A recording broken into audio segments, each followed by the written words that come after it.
what I'm going to do, in fact, play with this Turkish EU case. There's a kind of political discussion on this link between demography and international migration.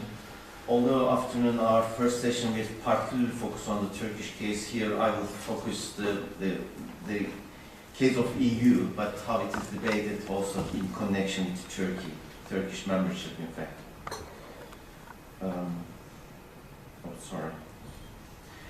But I will argue that this issue, this link between demography and international migration is becoming an area of politics.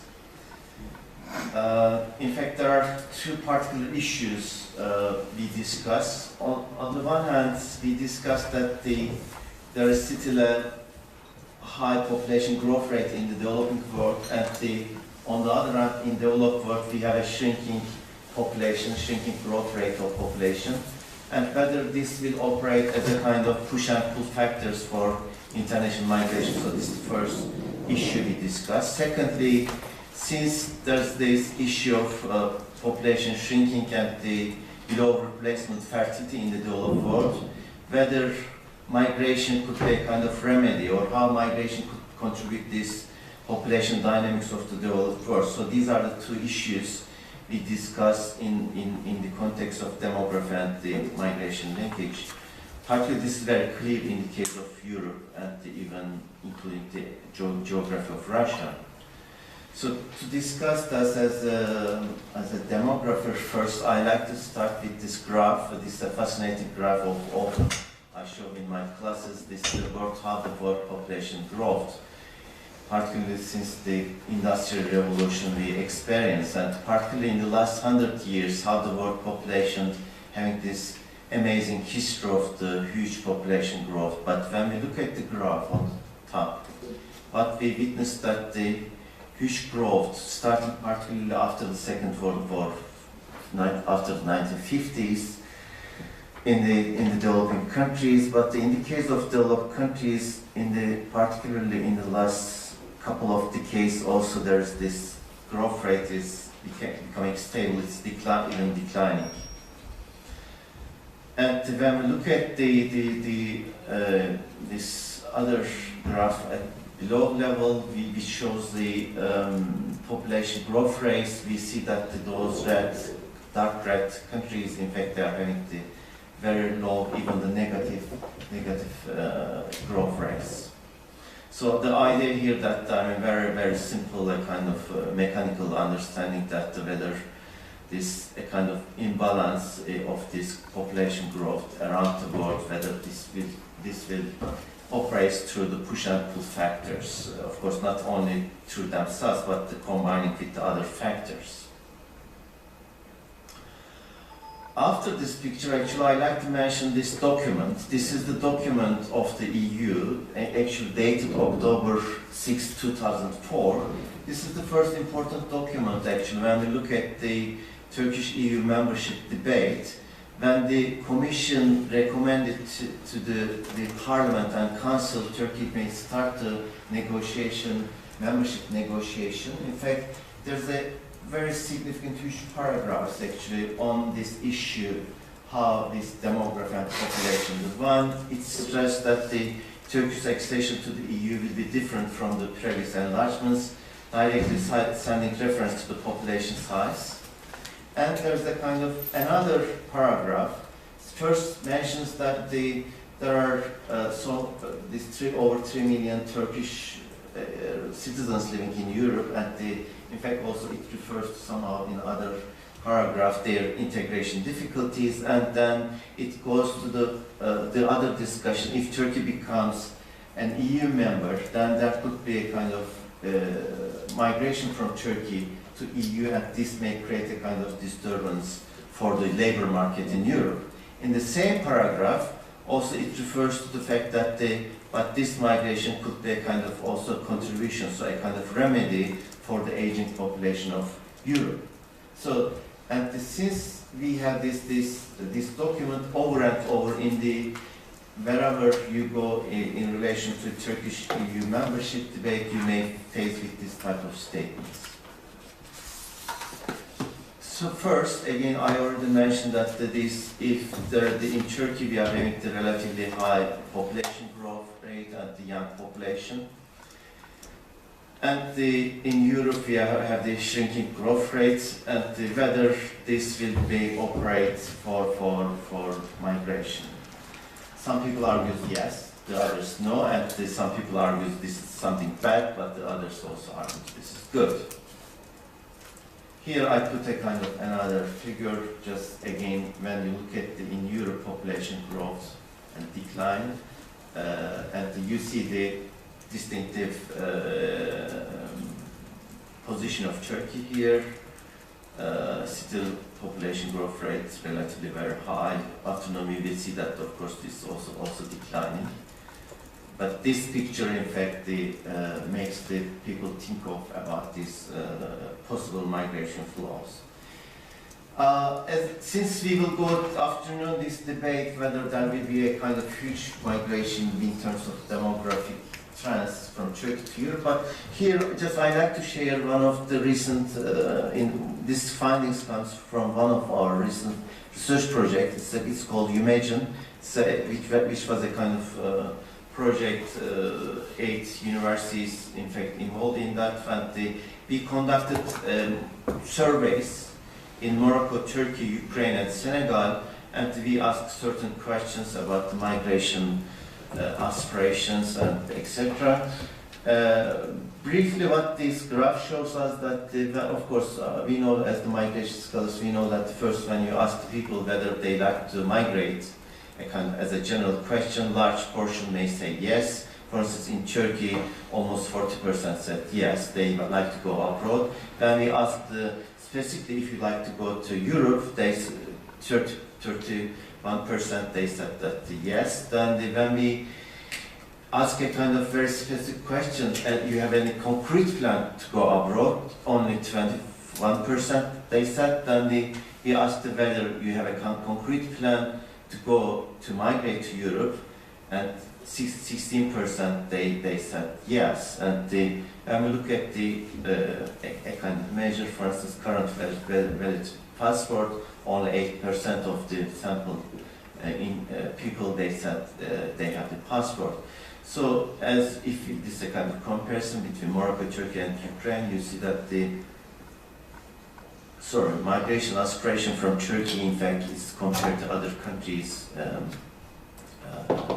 quite low, particularly compared to Morocco and Senegal. So this is a kind of, as I said, it's a recent finding, so I like to share that afternoon. Probably in the Turkish session we will go in more detail over this discussion.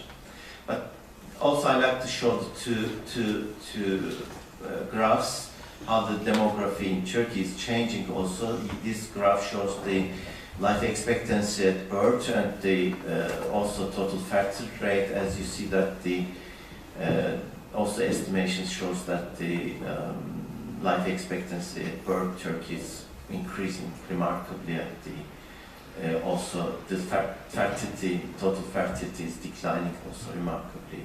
Even what's expected that 2030, 2035 is coming less than 2. So this is another figure. I will show that the age pyramids of Turkey from 1935 up to 2000, 2020 and 2050, and you see that in fact we will also witness the quite clear fertility decline, and the aging population will start even in a couple of decades.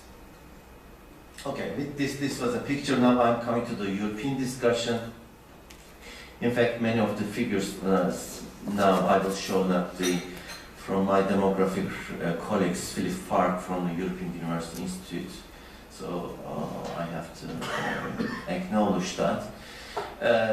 Okay, these are his figures, and when we look at the figures in Europe today, the population is just over 500 million, and if there is no migration and no enlargement up to 2050, what is expected that a kind of 11% decline in the population. If the current migration trend continues, we will have only 3 change up to 2050. But that could be, of course, there's now the enlarged, particularly in the case of Croatia. Croatia soon will be a member. And also in the case of Iceland, Macedonia and Turkey, there's a membership debate going on, and Turkey is all among them negotiating membership. So if there's a kind of enlargement with no migration scenario, there will be only 5% increase in the population, and with the current migration trends, there will be a 23% change.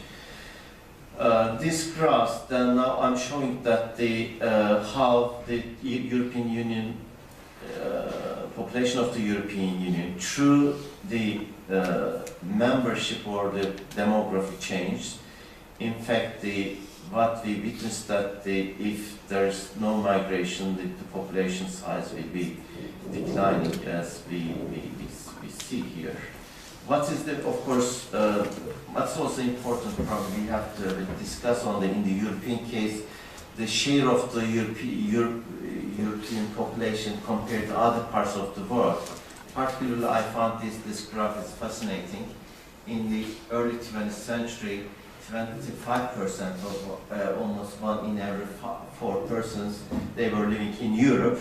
But when we come to 2000, now only 2000s, less than 15%, then 2050, in fact, the European share of the world population will be something around 3%, while the nearing continent, Africa, in fact, its share in the early 20th century, which was less than 10%, but it will go to the over 20%. And if this implies something for migration scholars and demographers, I found that that's also a fascinating picture. To save the time, actually, I like to go to this table of Philip Fark, and I like to discuss 5 things. Again, here, Philip develops this scenario with the no further enlargement of the EU and the entry kind of enlargement of the yeah. Good morning, everybody. Good morning. We have our guests from Athens just around. Thank you. So. Okay, then I can continue. So here what's important that not only to look at the total population size, but how these migration and the enlargement scenarios will affect the different age groups of the European population. Particularly, I like to draw your attention to the age group 20 to 65. So if you look at that, there's no enlargement and no migration for the age group 20 to 65. From 2010 to 2015, the European Union population will decline 27%, while the population is aging also 65%. So that's at the size declining 11%. If the current migration flows goes on, again in the same age group, 20 to 65, we are having the 12% decline, and the aging even becoming worse in the sense that the large amount. And when we look at the enlargement scenario with no migration, in fact, we see that there's some impact of the migration over the aging of the population. But actually, 2 things I can stress here. One is that of course, there is a kind of positive impact of the enlargement over the age 20 to 65, but also since the migrants bringing some older people and also they are aging, also no migration scenario with the enlargement also brings a kind of enlargement, the enlarging proportion of the people age 65 and over. When we have a kind of continuation of the current migration trends together with the enlargement, then what we are witnessing that the only 6% increase in these so-called working age groups, 20 to 65, But again, you see that the aging of the population becoming very significant. Also, there's a contribution to the, of course, the age group between 0 to 20. So this shows that the migration itself, in fact, may contribute to the a certain extent to the working age group, but also it contributes to the aging of the population. We should not forget that thing. So this old age dependency, aging, in fact, taking place and how it will take place up to 2050, you see that there's a kind of remarkable change we will witness. In fact, this will be having the enormous impact in the European societies in terms of retirement and the working age groups, etc. So I will come to that discussion in my concluding part.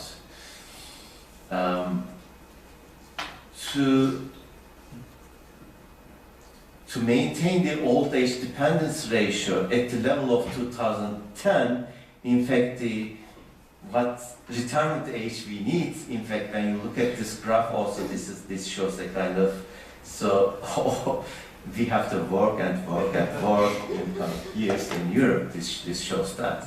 So from that, actually, I like to, for debate, I'm coming to after this, to this, my concluding remarks.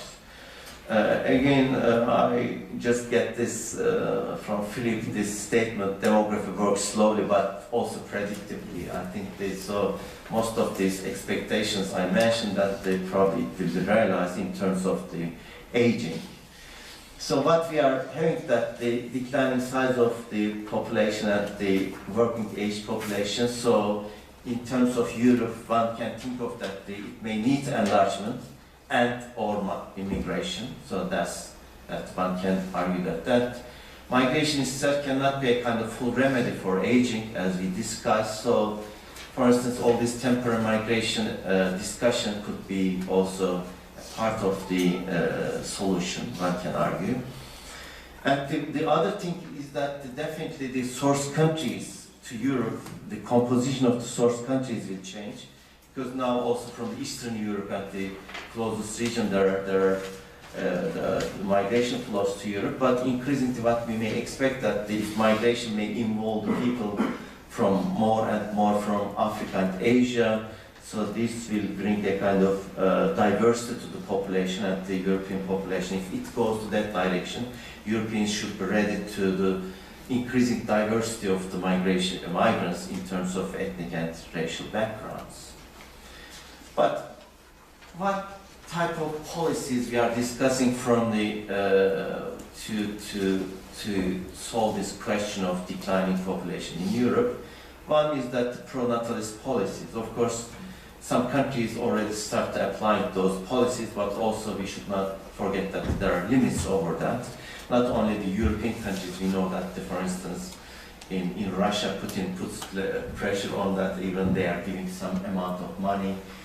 Even a couple of days ago, there was news on Turkish newspapers showing that this showed its impact over the fertility rates in Russia. In another thing, actually, afternoon probably we will come to this discussion, but increasingly our Prime Minister Erdogan, because Turkey up to 1960s, we were having the anti-natalist policies. Since the 60s, 1960s, we have the pro-natalist policies, but although these policies on paper did not change, increasingly this government, particularly the Prime Minister Erdogan, almost, I'm not exaggerating, almost every week mentioning that he called a kind of 3 children policy. He promotes, even he says that he refers to the European countries and he said that Turkey should not suffer in the future, and it's becoming a phenomenon in Turkey to this discussion of the pro-natalist policies. Okay, the second, immigration policies, of course, could be a kind of remedy. But as I said, this does not solve really the whole question of aging in those countries. If EU likes to keep its kind of, if the population size of EU is important, I mean, compared to the other parts of the world. So enlargement policies could be another point of discussion, because enlargement will bring the free circulation of labor to Europe. As I already showed that in the graph, retirement policies, of course, is also, this is a difficult area. We know that it creates a huge problem in many countries. France was a kind of good case when Sarkozy was all pushing for that. The fifth one, maybe as demographer, I should mention also as sociologist. In fact, still around the world and in Europe, in certain parts of the Europe, particularly the labor force participation rate of women is low, particularly when we compare in Europe, Scandinavian countries and the other part of the Europe, we can see the big difference. So another issue could be a kind of for the, of course, to contribute to labor force, one can think of, but this could be also a kind of a contrary impact of the pro-natalist policies. We know that the more and more women, if they go into the labor force, then their fertility will decline too. So there are a trade-off there. So these are the points I like to highlight at the moment. Thank you very much. Thank you very much.